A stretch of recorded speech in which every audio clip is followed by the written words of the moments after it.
আজকে আমি তোমাদেরকে দেখাবো আমি যেভাবে বাংলা ফন্টগুলো ব্যবহার করি। তোমরা অনেকেই আমার কাছে জানতে চেয়েছো, আমি এর আগেও বলে দিয়েছি, কিন্তু অনেকেই বুঝতে পারিনি। তো আজকে আমি সরাসরি স্ক্রিন রেকর্ডের মাধ্যমে তোমাদেরকে বুঝিয়ে দিব কিভাবে বাংলা ফন্টগুলো ডাউনলোড করবে আর কিভাবে ইনশর্ট থেকে সেটা ব্যবহার করবে।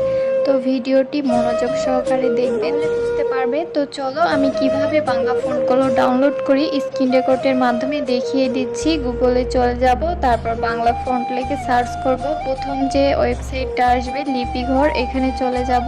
এখানে ফ্রি ফন্ট বলে একটা অপশন থাকবে, এখানে করে দিচ্ছি। তারপর তোমরা দেখতে পারবে অ্যাড আসলে অ্যাডটা কেটে দিবে। তারপর নিচের দিকে দেখো অনেক সুন্দর সুন্দর বাংলা ফন্টগুলো পেয়ে যাবা। এখান থেকে তোমাদের নিজেদের ইচ্ছে মতো ডাউনলোড করে নিতে পারবা। এখানে 1 2 3 এর যে অপশনগুলো দেখতে পাচ্ছ, এখানে গেলে আরো বিভিন্ন রকমের ফন্ট পেয়ে যাবা। তো এখান থেকে যেটা পছন্দ সেটাই ডাউনলোড করবা। তো আমি ডাউনলোডে ক্লিক করে দিচ্ছি। তারপর নিচের দিকে যাওয়ার পর এখানে কিছু বার্তা দেওয়া থাকবে। এখানে এই যে উপরোক্ত বিষয়ে আমি একমত, এখানে ট্যাপ করে দেওয়ার পর ডাউনলোড করতে হবে। ডাউনলোড করার পর এখান থেকে আপনি সরাসরি ওপেন করতে পারেন, ফাইল ম্যানেজার থেকেও এক্সট্রাক্ট করে নিতে পারেন। অবশ্যই এক্সট্রাক্ট করতে হবে। তারপর আমরা সরাসরি ইনশটে চলে যাব। এখানে বাংলা লেখার পর এডিট অপশনে যাব।